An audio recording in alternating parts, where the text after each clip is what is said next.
সম্মানিত ভিউয়ার্স, আজকে আমি what to, why to, where to, when to, how to এর পরে ভার্ব অন বসিয়ে কিভাবে শত শত সেন্টেন্স বলা যায় এবং লেখা যায় সেই কৌশলটা শিখাবো। তাই অবশ্যই শুরু থেকে শেষ পর্যন্ত ধৈর্য সহকারে ক্লাসটি দেখবেন। চলুন শুরু করি। দেখুন, হোয়াট টু এর পরে ভার্ব অন বসালে আমাদের কেমন অর্থ দেয়। হোয়াট টু ডু, কি করতে হবে। হোয়াট টু ইট, কি খেতে হবে। হোয়াট টু কুক, কি রান্না করতে হবে। হোয়াট টু রাইট, মানে কি লিখতে হবে। হোয়াট টু ইউজ, কি ব্যবহার করতে হবে। হোয়াট টু মেক, কি তৈরি করতে হবে। হোয়াট টু বাই, কি কিনতে হবে। হোয়াট টু রিপেয়ার, কি মেরামত করতে হবে। হোয়াট টু সেই, কি বলতে হবে। হোয়াট টু ক্লিন, কি পরিষ্কার করতে হবে। আশা করি বুঝতে পেরেছেন যে হোয়াট টু এর পরে ভার্ব অন বসালে কেমন অর্থ দেয়। আমরা প্রতিদিন কথা বলার সময় এই ধরনের কথা কিন্তু বলেই থাকি। তাই আপনি অবশ্যই এই ভার্বগুলো চেঞ্জ করে করে শত শত সেন্টেন্স লিখবেন এবং বলবেন। ওকে, এরপর দেখুন, খেয়াল করুন যে হোয়াট নট টু এরপরে ভার্ব অন বসালে কেমন হয় সেটা আমরা জেনে নিই। হোয়াট নট টু ডু মানে কি করতে হবে না। দেখুন, হোয়াট নট টু ডু মানে কি, কি করতে হবে না। হোয়াট নট টু ইট মানে কি, কি খেতে হবে না। হোয়াট নট টু কুক মানে কি, কি রান্না করতে হবে না। হোয়াট নট টু রাইট মানে কি লিখতে হবে না। হোয়াট নট টু ইউজ, কি ব্যবহার করতে হবে না। হোয়াট নট টু মেক, কি তৈরি করতে হবে না। হোয়াট নট টু বাই, কি কিনতে হবে না। হোয়াট নট টু রিপেয়ার, কি মেরামত করতে হবে না। হোয়াট নট টু সে, কি বলতে হবে না। হোয়াট নট টু ক্লিন, কি পরিষ্কার করতে হবে না। আশা করি বুঝতে পেরেছেন। এখন দেখুন, হোয়াট এর জায়গায় যদি ওয়াই দিয়ে দিই, ওয়াই টু ব্যবহার করলে কেমন অর্থ দেয় খেয়াল করুন।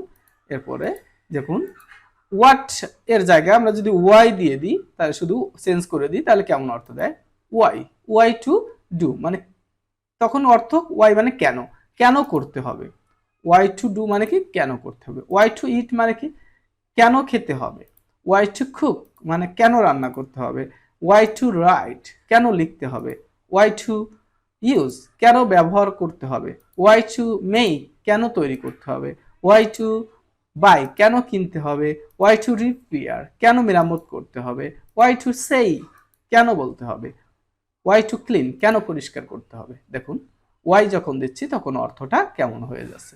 এভাবে আপনি ভার্ব চেঞ্জ করে করে শত শত সেন্টেন্স লিখতে পারবেন। এরপর দেখুন, ওয়াইয়ের জায়গায় যদি ওয়েন দিয়ে দিই তখন অর্থটা কেমন দিচ্ছি।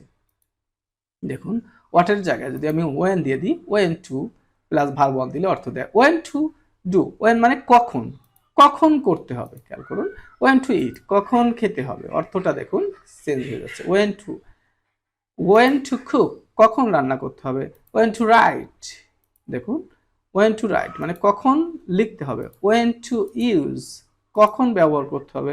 ওয়েন টু মেক, কখন তৈরি করতে হবে। ওয়েন টু বাই, কখন কিনতে হবে। ওয়েন টু রিপেয়ার, কখন মেরামত করতে হবে। ওয়েন টু সেই, কখন বলতে হবে। ওয়েন টু ক্লিন, কখন পরিষ্কার করতে হবে।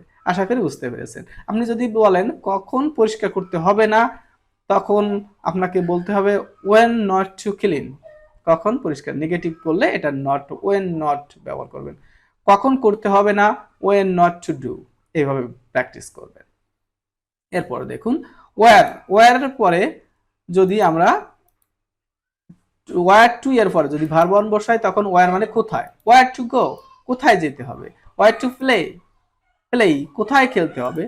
Where to keep the book, কোথায় বইটি রাখতে হবে। খেয়াল করুন অর্থটা কত সুন্দর। ওয়ার টু রাইট, কোথায় লিখতে হবে। ওয়ার টু কাম, কোথায় আসতে হবে। ওয়ার টু স্লিপ, কোথায় ঘুমাতে হবে। ওয়ার টু সেন্ড, কোথায় পাঠাতে হবে।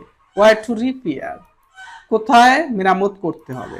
ওয়ার টু সে, কোথায় বলতে হবে। ওয়ার টু ক্লিন, কোথায় পরিষ্কার করতে হবে। দেখুন, যদি বলি কোথায় যেতে হবে না, ওয়ার নট টু গো, কোথায় যেতে হবে না, নট দিয়ে দিলে এখানে অর্থটা কেমন হবে। ওয়ার নট টু প্লে, কোথায় খেলতে হবে না। এভাবে প্র্যাকটিস করবেন শত শতবার সেন্টেন্স। এরপর দেখুন,